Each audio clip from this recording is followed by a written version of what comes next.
So every single conversation we're going to be having here at the EVRC booth, again, it's about dispelling myths and rumors, also talking to industry experts who've been leading the way, sometimes in front of the curtain, sometimes behind the curtain. And for this conversation today, we're going to be joined by Doug Canfield. Doug, so you are the VP of EV Tech, and you just mentioned right before we started that it was founded in 1996. Is that right? Correct. I actually go back to 1985 in the EV industry. At that time, if you went over 5 amps in power semiconductors, about an 80% chance you were talking to me. All right. Well, this again, we're dating back now. We're talking almost like 40 years going back. So, but actually, I think you bring up a very, very good point. Is that the EV industry has been an evolution for decades, and we're now seeing events like Expo because we've seen a lot of stakeholders finally catch up, finally align. We're finally seeing things happen in a way that I think you've probably envisioned for most of your career. But I think that's a good point to point out, is this is not something that came out of nowhere. It's been decades of evolution of hard work. I'll do you one better. When General Motors came out with the Volt EV, I still knew a lot of people at the Advanced Technology Vehicle Center up in Lansing, and I sent them a photograph that I had on my office wall of Ferdinand Porsche, age 21, on a hybrid hub motor driven vehicle, 1898. Right, EVs have been around for a while. It went 40 miles before the engine came on to do nothing but charge up the battery. Yeah. And I congratulated them at that point with catching up with 110-year-old technology. That's a nice way to frame that. Where you're just like, I appreciate you guys think you just invented fire, but I assure you fire has been around for a while. Well, no, I mean, Jason, like this is some of the stuff that I think is really important to key on, that we're going to be talking to folks that have a background in this space that really can point to a lot of these elements of it feels new, it feels fresh, but in reality, we're talking about, I mean, battery technology that's been around for a long time, electric motors have been around for a long time. It's just that we're finally seeing it pieced together in the right way. Wasn't there an EV rolling around on the roads in like the 1800s or something like that? Well, right. I mean, Detroit Electric was around long ago. So, okay. The quote production, most people don't remember that there was an Electrovet back in the 60s. Well, this has been, I mean, it was, electrified powertrains have been around for a long time. Okay, just the tail that wagged the dog, it was the battery. And we knew a long time ago that a lead-acid battery was not the answer. Well, lead's, by definition, is lead. It's heavy. Well, yeah. I mean, just starting off the fact that it's lead, right. And the cycle life on it is next to nothing.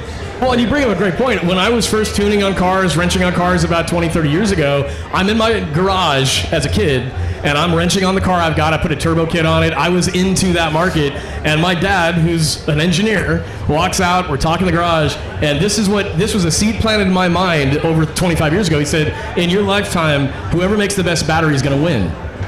And I said, what the heck why did you even just say that to me? He said, we can have a whole discussion on battery technology, because there's technology out there that makes all of this obsolete. Well, it's incredible. That I've known about for over 3 years, that came out of from an engineering standpoint, we call them happy accidents. Okay. That's how the Post-it note was created. And I was actually working on a project at Argonne Labs, and we're getting the bejeebers knocked out of us by this material that we were adding as a magnetic rheological component to a suspension fluid, believe it or not, on a military project, and we'll leave it at that.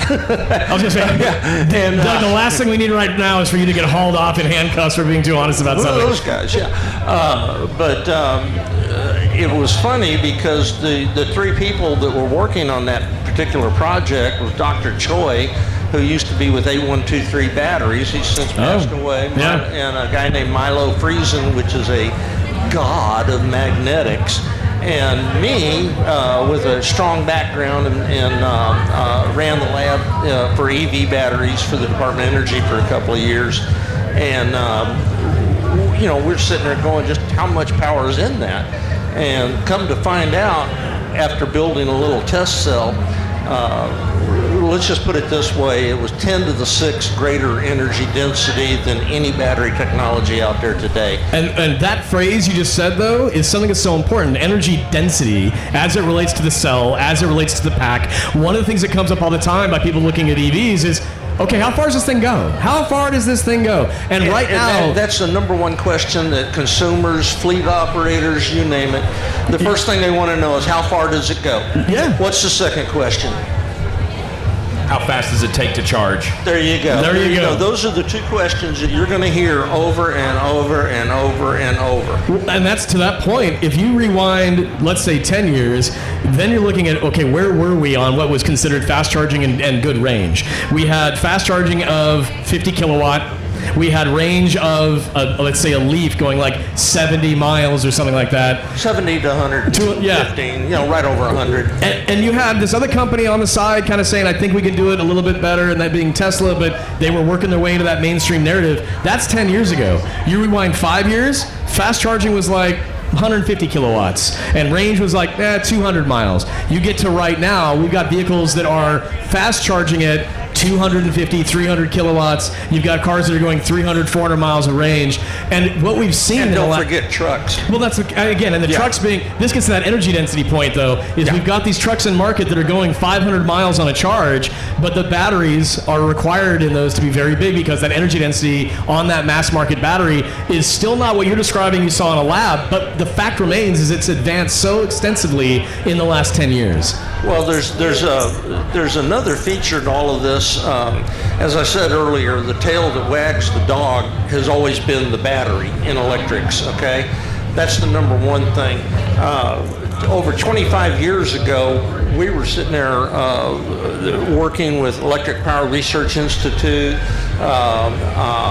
Edison Institute, and all of that, and the utility industry, and we were all looking at, what's happening out here, these electric vehicles, what are they going to mean to us, how are we going to deal with it? And I realized real quick that, for 3, 4, 5% of the vehicles to be electric, no problem. And even up to 10 or 15%, no problem, so long as we were utilizing our existing generating capacity within the design limits of the system. Now, is that taking into consideration both home charging and fast charging needs? The home charging, the thinking was quite literally if we could utilize off-peak capacity. We had a tremendous amount of peaks. So for those listening that aren't in our world, I should say. No, but there's a good point though. For those listening that have, again, you have homes, maybe you don't. When we're talking off-peak capacity, we're talking about there's a lot of power generation out there on behalf of the grid that we're making all this energy and we're looking around going, what can we do with it? And that's why you can get those cheaper costs. Yeah. But that's that balancing act of how do we get people to fill up at the time we want? How do you fill it? How do you smooth out the hills and valleys? Yeah. I will say this tongue-in-cheek. I was literally laughed at about suggesting battery storage, that we would take off-peak energy in the middle of the night. That, believe it or not, in the utility industry, we've had this reserve spend capacity. I think at the time we were looking at about somewhere around 840 gig of generating capacity. That dropped down to 550 gig at night. But so it's like we had that difference there. That use it or lose it, it's gone. But to that point, let's translate that into something that people, again, they hear that and they go, that sounds like a lot, but in an everyday use case, how many homes could that power, that additional power that was available? Oh my goodness. You're talking gigawatts here. Thousands of homes. There's tens of thousands, as a matter of fact. So that's a great way to position that for people that aren't familiar with the engineering of it, is to say we had so much extra capacity on the grid that we could actually power tens of thousands of homes with this additional capacity. We can leverage that for other needs like EVs. Yeah, to oversimplify this, basically you're saying there's enough energy in the grid to charge EVs at scale? Right now, our focus with my company right now, almost all of our DC charging sites right now, we are incorporating some form of renewable energy. We've got ones out in California that we're building right now where we've got like 8 2-port 360 charge, 360 kW units. First off, we knew damn good and well that Southern California Edison didn't have a megawatt just to give us. Well, they're so and instantaneously. So, and in a lot of utilities that we've ran into over the last 10 years now, well, the last 5 in particular, they just look at you like you're crazy. Well, okay? When you sit there and say, I need 750 kW, right now, and they're going, well, they can't do it. And to that point, as you mentioned, is bring up the idea of we could have batteries to back some of this stuff up. That's a fundamental aspect of smooth out the hills and valleys where, and that was where our big focus years ago.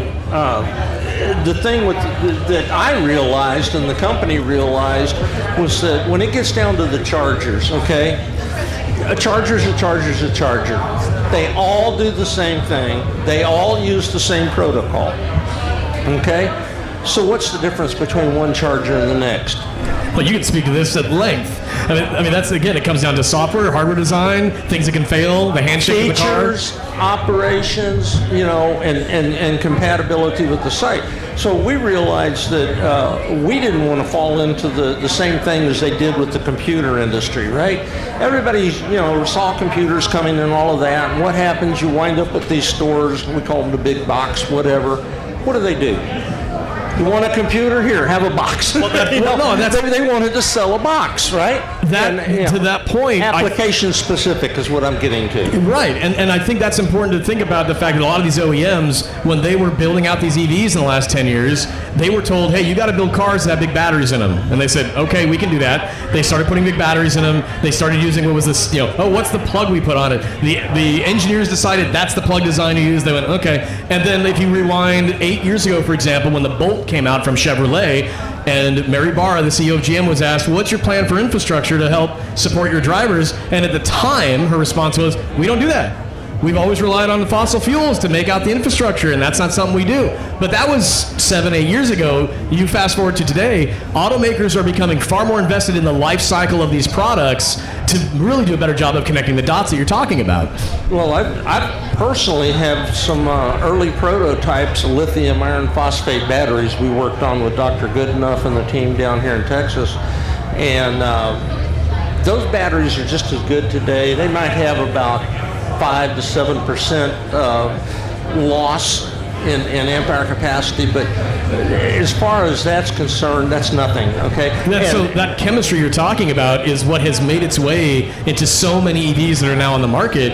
And I think, again, you're basically like a living encyclopedia when it comes to the history of what's happened with this industry. And so rounding that out, though, at EV Tech and the work you're doing today is really, you're providing a lot of this knowledge base around to any client you get to work with, on top of the fact that you're getting infrastructure out there. Yeah, let me get it down to this, okay? Like I said, we do a lot of multifamily apartment. Yeah. I don't like, somehow or the other, the term MUD, multi-unit development. I'm so glad you didn't say it. Where do you live? I live in a MUD. I live in MUD. It's like, no, you live in an apartment. Thank you. Yeah. But I appreciate that. But even there, I can go on my laptop and I can look at chargers all over the country, right? And what do you see? Most of that's happening between, say, 8 o'clock at night and 6 o'clock in the morning, right? Off-peak capacity is no big deal, okay? Peak capacity, chew your lunch up. We got a site in California with the big DC chargers, and we sat down and we looked at it, and I think they got a 3-tiered structure there. They got off-peak, mid-peak, and peak. Well, off-peak was like 14 cents a kilowatt hour, right? That's wholesale that's to the owner That's of the not site. a bad price for electricity. Yeah. I mean, that's pretty good, right? Okay, what was on-peak?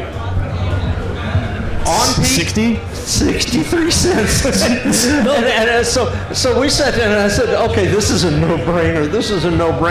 We put large format battery in there that we'll trickle charge that up off peak in the middle of the night when they're not really using the chargers.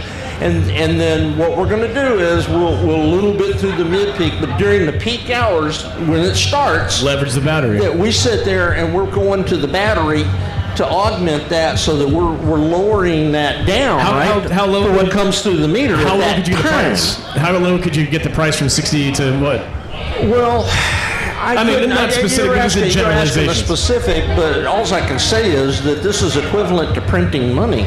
That's what it boils down to for the site owner. And then one of the things that we started doing decades ago is using microturbines that can run on any combustible fuel. We started using those when we were building powertrain systems for buses.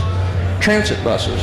But all these different options you're talking about is a way that we can produce additional electricity to help offset some of these extraneous prices that people might face. Well, it's not just to offset the prices, but it's to ease the grid pain. Ease the grid strain. Yeah, I mean the reality that we came to 25 years ago.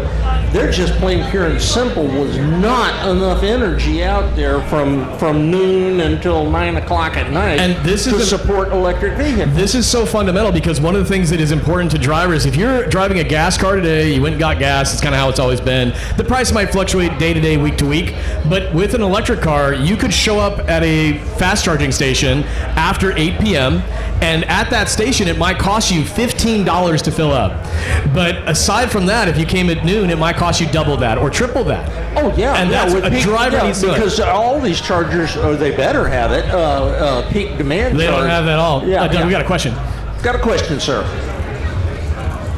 Hello, my name is Gil Ayala. I just bought an EV about 2 months ago, and I have solar at home. I've been plugging at night because the amount of energy the truck pulls while charging is not equal to what the panels are producing. So am I doing it right, or should I just plug it throughout the day? Well, so what vehicle do you own? What was that? What EV do you own? F-150 Lighting. F-150 Lighting. And how large is your solar system? It's like 8 or 9 panels. I think it's 8. 8 kilowatt? Yeah. And so you're asking, is it better for you to fill up during the day or take advantage of cheaper pricing at night using the grid? So I have a similar situation in my house, almost a similar size solar system. Okay. What I've discovered over time is that it really boils down to my driving habits, but you said it's related to your work schedule, right? Yeah. So when do you work? I work 7 a.m. to like 5, 6 p.m. And so effectively, you're not able to take full advantage of when you can fill up on that sunlight. Yeah. So you're getting home. Do you have home batteries at your house as well? I do. Well, the house came with a battery when I bought it, yeah. Okay. I think the reality of it is this is where it's about what you're spending on energy as a household, including your vehicle. Okay. Right? Yeah. Because you can't take advantage of that on the driving aspect of it, but everything you can do to leverage that power you're producing throughout the day to either store it or sell it back. Okay. That is where your financial benefit's going to come from because, again, you can't take advantage during the day to fill up your vehicle. Right. Yeah, so you're offset. I mean, basically at night, you are taking advantage more than likely of cheaper pricing at night to fill up your vehicle, but maximize everything you can on that energy you're storing or selling back throughout the day. All right, thank you.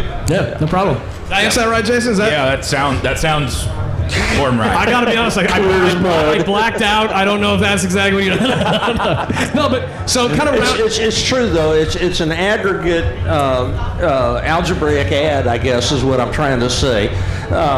Especially if you have battery storage, you're going to see a lot more of that, a heck of a lot more, especially on the consumer side of the meter. Yes. Okay. Yeah. Where you can take energy, and at the absolute least, you're going to smooth out those hills and valleys of the peak, or you can sit there and utilize that energy from off-peak to come out during the day, whether it's an air conditioner, in his case, his F-150. Power is power. It's what came through that meter. Yeah. Okay. So by minimizing that, it's all going to come out in the wash. So we just in a 20-minute period of time, I think we basically just packed a dissertation into 20 minutes about what's happened in this industry. Jason, I mean, we've hit on a lot. I guess kind of rounding things out, and Doug, for all the work that you've done, anything that you think we've missed that we should be keying on for his expertise and background? Well, no, I think just understanding. Maybe you want to give us a 30,000 foot flyover. What does EV Tech do? Originally, it was electric vehicle infrastructure in 96, 97, 90, and all of that. But that's like 30 years ago. What are you doing now? Same thing. Same thing. Yeah, but we also, in that period of time, we did everything from electric bicycles that came out of a military project, believe it or not, assets that jumped into Afghanistan way before everybody else got there were using our bicycles. But like a product development side of it is where you're actually consulting on. We did everything from 18-wheel trucks, transit buses to bicycles, but it was painfully obvious the industry wasn't quite ready for it. Right. Whenever I look at a fleet operator of 18-wheel trucks and I tell them that, well, I can get you from 3 miles to gallon to 15 or 16 miles per gallon, and you're burning up $500,000 a year in fuel in that truck. That gets their attention. Do not tell me it costs too much, but they said it costs too much. Yeah. I thought you said something there.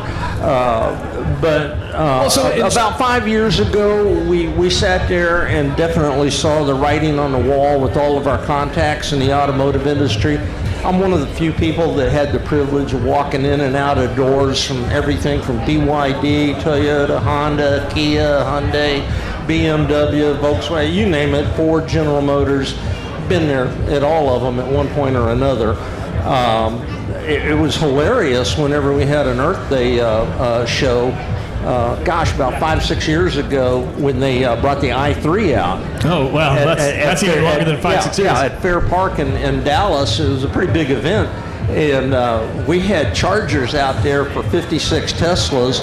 I might add that they were augmented by wind power with our newfangled wind turbines. We'll get into that later. But BMW called up they had their i3s, but they didn't have any way to charge them up. And so we furnished a charger for them, a dual station charger. And I remember telling the guy from BMW, I said, I don't want to freak you out or anything. This charger is 16 years old. The look on his face was priceless. This speaks to what I think a lot of people here today and that come to Expo all the time. Expo as an example, as an event, has been around for about 5 years. Yeah. This is an example of, as I mentioned, kind of like full circle beginning. The industry stakeholders have finally really started to align based on a lot of the history you're talking about, which was there was this kind of siloed aspect of we think we need to be doing X, Y, and Z, but that required people like you to help connect the dots for a lot of these efforts over time. I guess kind of rounding things out for those who've been listening, and if they want to know more about EV tech and they want to talk to you more about your extensive knowledge, how do they best contact you? Just look EV Tech up, evtech.us if you want to look at that. And on the website, we don't have everything that we do on there. It says right there on my shirt, generating power and ideas. One of the big things that we adopted years ago was that it's not one size fits all when it comes to charging, okay? We've dealt a lot with fleet vehicles, municipal vehicles, transit vehicles. One of the strange ones we had was a municipal bus company, Transit Authority. They got electric buses and they've been parked for 2 years now because they don't have a way to charge them. And the utility company's saying, well, it's going to be another couple of years before we can get that kind of power on a line extension upgrade and all that. But you guys can step in and help. And we sat there and said, well, we've been generating remote power for decades. We can solve your problem. And so, one of the things that we do now is that we do an all-encompass stem to stern. An audit of the situation. The application specific. Again, at a lot of fleet vehicle operators, they want to put in a 20, 30, 50 AC chargers. It's going to require a lot of and then they find out that, well, we're going to need a new line, we're going to need a new transformer, we're going to need a new load center, we're going to need, and all of a sudden the cost of that electrical upgrade shot past those chargers. Well, this is what we're kind of rounding out and closing out on, is that there's a lot to unpack when you're talking about this from either a commercial perspective or from a residential perspective. And so for those who've been listening, again, Doug Canfield, VP of EV Tech, what you provided is a window into, there are experts out there that ease the pain of this process, and you're one of them. Oh, yeah. And for those who need to get the information, there are resources such as EV Tech where they can go and find it. So I got to say, and real quick, like I'm not being flippant or anything. EV Tech just really, we have chargers for home residential. We don't dwell in that market at all. It's such a dog-eat-dog world down there. That's why we're staying on the public infrastructure side, fleet infrastructure, multifamily, and commercial. And so for those who are going to hear this conversation later, you're going to get a copy of it, and Rob's going to distribute it out. If you have questions related to that, they may not be residential, but more so on the commercial side, you are the ultimate resource to really have that audit done, but then also have the right decisions made. Don't always take your first response you get at face value if you have these questions. They got to find experts like Doug. Yeah. So, Doug, thank you so much for coming by. Yeah, and I want to close with that. In the last 30 years, one of the things that we pride ourselves on at EV Tech is that over the years, if somebody says, well, can it do this? Can it do that? Well, about 99.9% of the time, our answer is going to be yes. We have built in so many features into the back end of this. We could talk all day about that are application specific for specific. Yeah. Well, I think that phrase you've used multiple times is it is application specific. It's to what's your driving use case? Is it a fleet? Is it your individual vehicle? And electricity is a fuel type. That's what we're talking about, is applying that to your application and in a way that you don't make the mistake of maybe going down the wrong path for hardware, costs that you might not have needed to incur. We've seen some very costly mistakes made. Yeah, and that's that. So for those who are listening, either right now or later, this is the EV Reality Check booth powered by GreenCars.com. We've been talking to Doug Canfield, VP of EV Tech. If you have questions related to installations for charging, please reach out to evtech.us. .us. Get in touch with Doug and his team. The answers are out there, and the EV Reality Check space is really meant to unpack a lot of this for people. So thank you so much, Doug, for coming by. This has been, I got a sinking suspicion. Again, you didn't get hauled away in handcuffs for giving out too much classified information that you've been exposed to. So I appreciate you curbing your enthusiasm on your stories, but you wouldn't believe it.